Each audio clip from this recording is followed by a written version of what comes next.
আসসালামু আলাইকুম গাইস, কেমন আছেন? আশা করি ভালোই আছেন। তো রাইট নাও আমরা আছি এখন বড়াইল বাজারে। তো আজকের ভিডিওটা স্পেশাল ভাবে বানিয়েছে আমাদের প্রবাসী ভাইদের জন্য।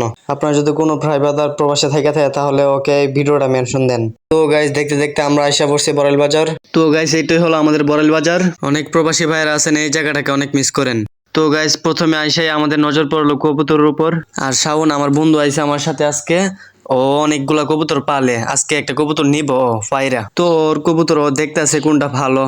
আমার আর কি করার, আমি দাঁড়ায় দাঁড়ায় ভিডিও করতেছি। তো অনেকক্ষণ ধরে ও দেখতাছে ওর কোনো কবুতর পছন্দ হয় না।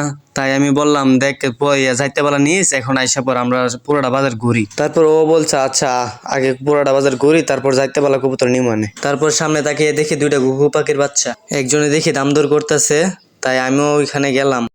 ওইখানে যাওয়ার পর দেখি ঘুঘু পাখির সাথে কোয়েল পাখিরও অনেকগুলো আছে। তারপর তাকিয়ে দেখি দুইটা ঘুঘু পাখির বাচ্চার সাথে বড় একটা ঘুঘু পাখি আছে। তো যাই হোক, আমি আর ঘুঘু পাখি নিবো না। তো উনি আমাকে কোয়েল পাখি মেল কোনটা ফিমেল কোনটা আমাকে চিনাইতেছে।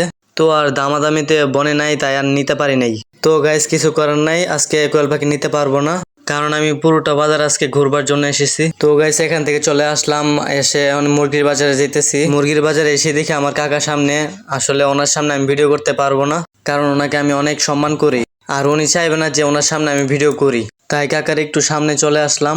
সামনে এসে দিয়ে একজন মুরব্বী দুইটা রাজহাঁস কিনে নিয়ে যেতেছে। সো গাইস, আপনাদের ভাই ব্রাদার যদি প্রবাসী থেকে থাকে তাহলে ওনাকে এই ভিডিওটা মেনশন দেন, আশা করি অনেক খুশি হবে। আর আপনাদের কাছে একটা অনুরোধ, আমাকে সবসময় সাপোর্ট করবেন। আসসালামু আলাইকুম।